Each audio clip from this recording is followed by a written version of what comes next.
ಈ ನಡುವೆ breaking update ಬರ್ತಾ ಇದೆ. ಸಿಎಂ ವಿರುದ್ಧ ಪ್ರಾಸಿಕ್ಯೂಷನ್ಗೆ ಅನುಮತಿ ಕೊಟ್ಟಿರೋದ್ರಿಂದ ನಾಳೆ ಶೆಡ್ಯೂಲ್ ಆಗಿದ್ದಂತಹ ಸಿಎಂ ಅವರ ಮಂತ್ರಾಲಯ ಪ್ರವಾಸ ರದ್ದಾಗಿದೆ. ನಾಳೆ ಬೆಳಗ್ಗೆ ಬೆಂಗಳೂರಿಗೆ ಹಿರಿಯ ವಕೀಲರ ತಂಡ ಬರುತ್ತೆ. ಅವ್ರ ಜೊತೆ ಸಮಾಲೋಚನೆ ಮಾಡಬೇಕಾಗುತ್ತೆ. ಹಿರಿಯ ವಕೀಲರಾದ ಅಭಿಷೇಕ್ ಮನು ಸಿಂಘ್ವಿ ಹಾಗೂ ಕಪಿಲ್ ಸಿಬಲ್ ಆಗಮಿಸ್ತಾರೆ. ಅವರ ಜೊತೆ ಸಿದ್ದರಾಮಯ್ಯ ಚರ್ಚೆ ಮಾಡಬೇಕಾಗುತ್ತೆ. ಹಾಗಾಗಿ ನಾಳೆ ಮಂತ್ರಾಲಯ ಪ್ರವಾಸ ಸ್ಕೆಡ್ಯೂಲ್ ಆಗಿತ್ತು, ಅದನ್ನ ರದ್ದುಗೊಳಿಸಲಾಗಿದೆ. ಪೂರ್ವ ನಿಯೋಜಿತ ಮಂತ್ರಾಲಯ ಪ್ರವಾಸ ಏನಿತ್ತು ಅದನ್ನು ರದ್ದುಗೊಳಿಸಲಾಗಿದೆ. ನಾಳೆಯ ಪ್ರವಾಸ ಮುಖ್ಯಮಂತ್ರಿಗಳದ್ದು.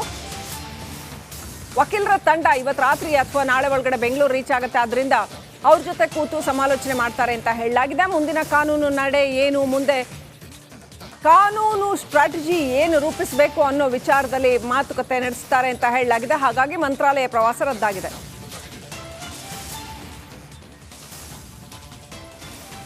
ಅಪ್ಡೇಟ್ ಪಡ್ಕೊಳ್ಳೋಣ. ಪ್ರತಿನಿಧಿ ಬಸವರಾಜ್ ಕನೆಕ್ಟ್ ಆಗಿದ್ದಾರೆ. ಬಸವರಾಜ್, ಸಿಎಂ ಪ್ರೋಗ್ರಾಮ್ಸ್ ಎಲ್ಲ ಕ್ಯಾನ್ಸಲ್ ಆಗ್ತಾ ಇದೆ, ಮಂತ್ರಾಲಯ ಪ್ರವಾಸ ರದ್ದಾಗ್ತಾ ಇದೆ. ನಾಳೆ ವಕೀಲರ ತಂಡ ಇವತ್ತು ಸಾಯಂಕಾಲ ಅಥವಾ ನಾಳೆ ಬರ್ತಾರೆ ಅಂತ ಹೇಳಲಾಗಿದೆ. ಯಾವಾಗ ಬರ್ತಾರಂತೆ? ಯಾವ ರೀತಿ ಮುಂದಿನ ಹೋರಾಟದ ರೂಪುರೇಷೆಗಳನ್ನ, ಕಾನೂನಿನ ಹೋರಾಟದ ರೂಪುರೇಷೆಗಳನ್ನ ರೂಪಿಸಲಾಗ್ತಾ ಇದೆ? ಶ್ರೀಲಕ್ಷ್ಮಿ, ರಾಜ್ಯಪಾಲರು ಸಿಎಂ ಸಿದ್ದರಾಮಯ್ಯ ವಿರುದ್ಧ ಏನು ಪ್ರಾಸಿಕ್ಯೂಷನ್ಗೆ ಅವಕಾಶ ಕೊಟ್ಟಿದ್ದಾರೆ. ಹಾಗಾಗಿ ಅದಕ್ಕೆ ಕಾನೂನು ಹೋರಾಟ ಮಾಡಬೇಕಾದಂತ ಅನಿವಾರ್ಯತೆ ಸಿಎಂ ಸಿದ್ದರಾಮಯ್ಯ ಅವರಿಗೆ ಇದೆ. ಇಲ್ಲದೆ ಹೋದ್ರೆ ಅವರು ತಮ್ಮ ಸಿಎಂ ಸ್ಥಾನಕ್ಕೆ ಕೂತು ಬರುತ್ತೆ ಅನ್ನುವಂತ ಒಂದಷ್ಟು ಮನವರಿಕೆ ಕೂಡ ಆದಂತೆ ಕಾಣಿಸ್ತಾ ಇದೆ. ಆ ನಿಟ್ಟಿನಲ್ಲಿ ಸುಪ್ರೀಂ ಕೋರ್ಟ್ನ ಹಿರಿಯ ವಕೀಲರನ್ನ ಈ ಹಿಂದೆ ಕರೆಸ್ಕೊಂಡು ಚರ್ಚೆ ಮಾಡಿದ್ರು. ಅದರ ಅನ್ವಯ ಈಗಾಗಲೇ ಏನು ಪ್ರಾಸಿಕ್ಯೂಷನ್ ಕೊಟ್ಟಿರೋದ್ರಿಂದ ನಾಳೆ ಹೈಕೋರ್ಟ್ ನಲ್ಲಿ ಈ ಒಂದು ಅರ್ಜಿಯನ್ನು ಸಲ್ಲಿಸಿದ್ದಾರೆ. ಅದಕ್ಕಾಗಿ ಸುಪ್ರೀಂ ಕೋರ್ಟ್ನ ಹಿರಿಯ ವಕೀಲರಾದಂತಹ ಅಭಿಷೇಕ್ ಮನು ಸಿಂಘ್ವಿ ಮತ್ತು ಕಪಿಲ್ ಸಿಬಲ್ ಅವರು ನಾಳೆ ಬರ್ತಾ ಇದ್ದಾರೆ ಮತ್ತು ನಾಳೆ ಸಿಎಂ ಸಿದ್ದರಾಮಯ್ಯ ಅವರನ್ನ ಬೆಳಿಗ್ಗೆ ಭೇಟಿ ಮಾಡಿ ಅವರಿಂದ ಒಂದಷ್ಟು ಮಾಹಿತಿಯನ್ನಷ್ಟು ತೆಗೆದುಕೊಂಡು ನಂತರ ಈ ಒಂದು ಕೋರ್ಟ್ಗೆ ಅರ್ಜಿ ಹಾಕುವ ಕಾರಣಕ್ಕಾಗಿ ಮತ್ತು ನಾಳೆ ಬಹುತೇಕವಾಗಿ ಕಾನೂನು ತಜ್ಞರು ಬೆಂಗಳೂರಿನಲ್ಲಿ ಇರುವುದರಿಂದ ಅವರಿಂದ ಒಂದಷ್ಟು ಸಲಹೆಯನ್ನ ಪಡೆದುಕೊಳ್ಳಬೇಕಾದಂತ ಅನಿವಾರ್ಯತೆ ಸಿಎಂ ಸಿದ್ದರಾಮಯ್ಯ ಅವರಿಗಿದೆ. ಆ ನಿಟ್ಟಿನಲ್ಲಿ ಪೂರ್ವ ನಿಯೋಜಿತವಾಗಿ ಮಂತ್ರಾಲಯ ಪ್ರವಾಸವನ್ನು ಹಾಕಿಕೊಂಡಿದ್ರು. ಮಂತ್ರಾಲಯದ ರಾಘವೇಂದ್ರ ಸ್ವಾಮಿಗಳ ಆರಾಧನಾ ಮಹೋತ್ಸವದ ಕಾರ್ಯಕ್ರಮದಲ್ಲಿ ಭಾಗವಹಿಸುವ ನಿಟ್ಟಿನಲ್ಲಿ ಪೂರ್ವ ನಿಯೋಜಿತವಾಗಿ ಈ ಒಂದು ಕಾರ್ಯಕ್ರಮವನ್ನು ಹಾಕೊಳ್ಳಲಾಗಿತ್ತು. ಆ ಕಾರ್ಯಕ್ರಮವನ್ನ ಸದ್ಯದ ಮಟ್ಟಿಗೆ ಮುಂದೂಡಲಾಗಿರ್ತಕ್ಕಂಥದ್ದು. ಈ ತಮ್ಮ ಸಂಪೂರ್ಣ ಸಮಯವನ್ನ ನಾಳೆ ಕಾನೂನು ತಜ್ಞರ ಜೊತೆ ಕಳೀತಾರೆ ಅನ್ನುವಂತ ಮಾಹಿತಿಗಳಿದ್ದಾವೆ. ಅದರ ಜೊತೆ ಒಂದಷ್ಟು ಕಾರ್ಯಕ್ರಮಗಳನ್ನು ಕೂಡ ಸಿದ್ದರಾಮಯ್ಯ ಅವರು ಹಾಕೊಳ್ಳೋರಿದ್ದಾರೆ. ಬಹುತೇಕವಾಗಿ ನಾಳೆ ಹೈಕೋರ್ಟ್ಗೆ ಅರ್ಜಿ ಹಾಕಿರೋದ್ರಿಂದ ಒಂದು ರೀತಿಯಲ್ಲಿ ಸಿಎಂ ಸಿದ್ದರಾಮಯ್ಯ ಅವರು ಟೆನ್ಷನ್ ಇದೆ. ಯಾವ ರೀತಿಯಾಗಿ ಈ ಒಂದು ಅರ್ಜಿಯ ವಿಲೇವಾರಿ ಆಗುತ್ತೆ ಮತ್ತು ಯಾವ ರೀತಿ ಅದಕ್ಕೆ ಕಾನೂನು ಜಯ ಸಿಗುತ್ತೆ ಅನ್ನುವಂಥದ್ದು. ಆ ನಿಟ್ಟಿನಲ್ಲಿ ನಾಳೆ ಹಿರಿಯ ಸುಪ್ರೀಂ ಕೋರ್ಟ್ ವಕೀಲರ ಜೊತೆ ಚರ್ಚೆ ನಡೆಸೋರಿದ್ದಾರೆ. ಬಸವರಾಜ್, ಇನ್ನು ಕಾಂಗ್ರೆಸ್ ಪಾಳೆಯದಲ್ಲಿ ಇದನ್ನ ರಾಜಕೀಯವಾಗಿ ಹಾಗೂ ಕಾನೂನಾತ್ಮಕವಾಗಿ ಎರಡೂ ದೃಷ್ಟಿಯಿಂದ ಎದುರಿಸೋದಕ್ಕೆ ಯಾವ ರೀತಿ ರಣತಂತ್ರ ಹೆಣೆಯಲಾಗ್ತಾ ಇದೆ, ಯಾವ ರೀತಿ ಚರ್ಚೆಗಳು ನಡೀತಾ ಇದ್ದಾವೆ?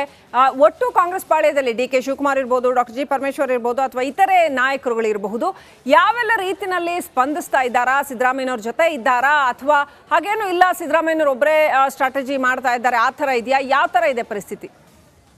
ಶ್ರೀಲಕ್ಷ್ಮಿ, ಈಗಾಗಲೇ ಕಾನೂನು ಹೋರಾಟವನ್ನ ಸಿಎಂ ಸಿದ್ದರಾಮಯ್ಯ ಅವರು ಆರಂಭಿಸ್ತೇವೆ ಅಂತ ನಿನ್ನೆನೆ ಹೇಳಿದ್ರು. ಇವತ್ತು ಕೂಡ ಅದರ ಭಾಗವಾಗಿ ಒಂದಷ್ಟು ಕಾನೂನು ಸಲಹೆಯನ್ನ ಪಡ್ಕೊಳ್ತಾ ಇದ್ರೆ. ನಾಳೆ ಸುಪ್ರೀಂ ಕೋರ್ಟ್ನ ಹಿರಿಯ ವಕೀಲರು ಬರ್ತಾರೆ, ಹೈಕೋರ್ಟ್ಗೆ ಅರ್ಜಿ ಹಾಕ್ತಾರೆ. ಇದು ಒಂದು ರೀತಿಯ ಹೋರಾಟ. ಇನ್ನು ರಾಜಕೀಯವಾಗಿ ಎದುರಿಸಬೇಕಾದ್ರೆ ಪಕ್ಷ ಕಾಂಗ್ರೆಸ್ ಹೈಕಮಾಂಡ್ ಅವರ ಬೆನ್ನಿಗೆ ನಿಲ್ಬೇಕಾದಂತ ಅನಿವಾರ್ಯತೆ ಇದೆ. ಈಗಾಗಲೇ ಕಾಂಗ್ರೆಸ್ ಹೈಕಮಾಂಡ್ ಒಂದು ರೀತಿಯಲ್ಲಿ ಸ್ಪಷ್ಟನೆಯನ್ನ ಕೊಟ್ಟಿದೆ. ಎಲ್ಲರೂ ಕೂಡ ಸಿದ್ದರಾಮಯ್ಯ ಅವರ ಬೆನ್ನಿಗೆ ನಿಲ್ಲಬೇಕು ಮತ್ತು ಈ ಒಂದು ಹೋರಾಟ ರಾಜ್ಯ ಮತ್ತು ದೆಹಲಿಯಲ್ಲಿ ಹೋರಾಟ ಆಗಬೇಕು ಅನ್ನುವಂತ ಒಂದಷ್ಟು ಸೂಚನೆ ಕೊಟ್ಟಿದ್ರು. ಆ ಅನ್ವಯ ನಾಳೆ ಬೆಳಿಗ್ಗೆ 11 ಗಂಟೆಗೆ ಇಡೀ ರಾಜ್ಯಾದ್ಯಂತ ಜಿಲ್ಲಾ ಕೇಂದ್ರಗಳಲ್ಲಿ ಪ್ರತಿಭಟನೆಗೆ ಈಗಾಗಲೇ ಕಾಂಗ್ರೆಸ್ ಪಕ್ಷ ಕರೆ ಕೊಟ್ಟಿದೆ. ನಾಳೆ ಸಂಪೂರ್ಣವಾಗಿ ಶಾಸಕರು, ಸಚಿವರು, ಕಾರ್ಯಕರ್ತರು ಒಂದು ಹೋರಾಟದಲ್ಲಿ ಭಾಗಿಯಾಗ್ತಾರೆ. ಆ ನಿಟ್ಟಿನಲ್ಲಿ ನೈತಿಕವಾದಂತಹ ಬಲವನ್ನ ಸಿಎಂ ಸಿದ್ದರಾಮಯ್ಯ ಅವರಿಗೆ ಕಾಂಗ್ರೆಸ್ ಪಕ್ಷ ತುಂಬತಕ್ಕಂಥದ್ದು. ಇದ್ರ ಹೊರತಾಗಿ ಕೂಡ ಶಾಸಕರಿಗೂ ಕೂಡ ಶಾಸಕಾಂಗ ಪಕ್ಷ ಸಭೆಯನ್ನು ಕೂಡ ಕರೆಯಲಾಗಿದೆ. Thank you Basavaraj. ಡೀಟೇಲ್ಸ್ ರಾಜ್ಯಪಾಲರ ನಡೆ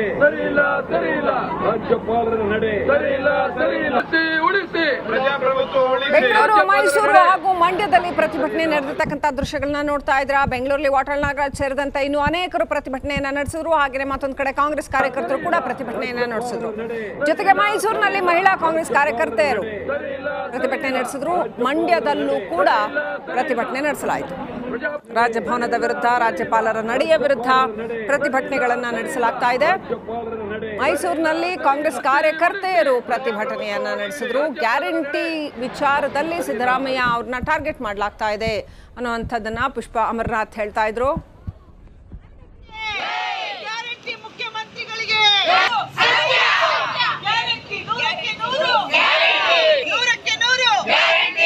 ಗ್ಯಾರಂಟಿ ಯೋಜನೆಗಳ ಫಲಾನುಭವಿಗಳು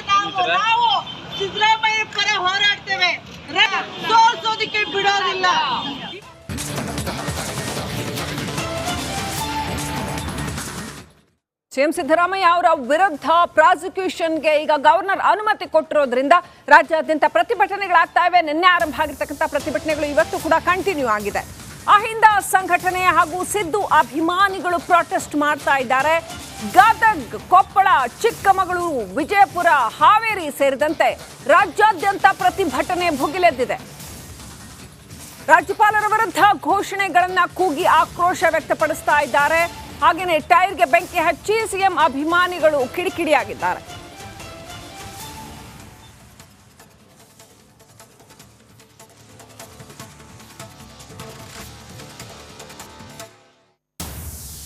ನಿನ್ನೆ ರಾಜ್ಯಪಾಲರು ಮುಖ್ಯಮಂತ್ರಿಗಳ ವಿರುದ್ಧ ಕಾನೂನು ಕ್ರಮಕ್ಕೆ ಅನುಮತಿಯನ್ನ ಕೊಟ್ಟರು. ನಿನ್ನೆ ಅಹಿಂದ ಪ್ರತಿಭಟನೆಯನ್ನ ಆರಂಭ ಮಾಡ್ತು ಸಿಎಂ ನಿವಾಸದಿದ್ರು ಬೆಂಗಳೂರಿನಲ್ಲಿ. ಅಲ್ಲಿಂದ ಆರಂಭವಾದ ಪ್ರತಿಭಟನೆಯ ಕಿಚ್ಚು ಮೈಸೂರಿಗೂ ಹರಡಿ ಅನಂತರ ರಾಜ್ಯಾದ್ಯಂತ ಹರಡಿದೆ. ಇದೀಗ ಅನೇಕ ಸ್ಥಳಗಳಲ್ಲಿ ಸಿದ್ದರಾಮಯ್ಯ ಪರ ಹಾಗೂ ರಾಜಭವನದ ವಿರುದ್ಧ ಪ್ರತಿಭಟನೆ ಮಾಡಲಾಗ್ತಾ ಇದೆ.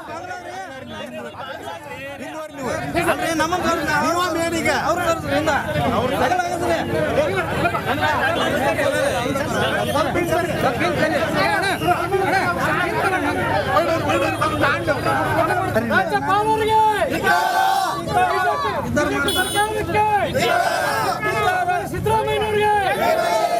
ಸಿದ್ದರಾಮಯ್ಯನವರಿಗೆ ರಾಜ್ಯಪಾಲರಿಗೆ ಕೇಂದ್ರ ಬಿಜೆಪಿ ಸರ್ಕಾರಕ್ಕೆ ಸಿದ್ದರಾಮಯ್ಯನವರಿಗೆ ಸನ್ಮಾನ್ಯ ಸಿದ್ದರಾಮಯ್ಯನವರಿಗೆ ರಾಜ್ಯಪಾಲರಿಗೆ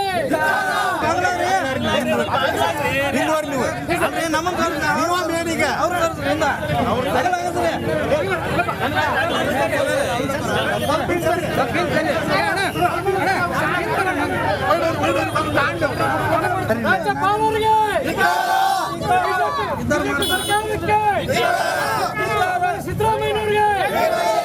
ಸಿದ್ದರಾಮಯ್ಯನವರಿಗೆ ರಾಜ್ಯಪಾಲರಿಗೆ ಕೇಂದ್ರ ಬಿಜೆಪಿ ಸರ್ಕಾರಕ್ಕೆ ಸಿದ್ದರಾಮಯ್ಯನವರಿಗೆ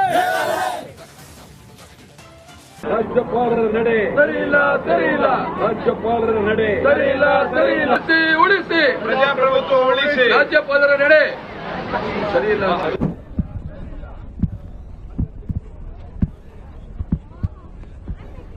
ಸರಿಯಿಲ್ಲ ರಾಜ್ಯಪಾಲರ ನಡೆ ಸರಿಯಿಲ್ಲ ಸರಿಯಿಲ್ಲ ರಾಜ್ಯಪಾಲರ ನಡೆ ಸರಿಯಿಲ್ಲ ಸರಿಯಿಲ್ಲ ರಾಜ್ಯಪಾಲರ ನಡೆ ಸರಿಯಿಲ್ಲ ಸರಿಯಿಲ್ಲ ಪ್ರಜಾ ನಡೆ ಸರಿಯಿಲ್ಲ ಸರಿಯಿಲ್ಲ ರಾಜ್ಯಪಾಲರ ನಡೆ ಸರಿಯಿಲ್ಲ ಸರಿಯಿಲ್ಲ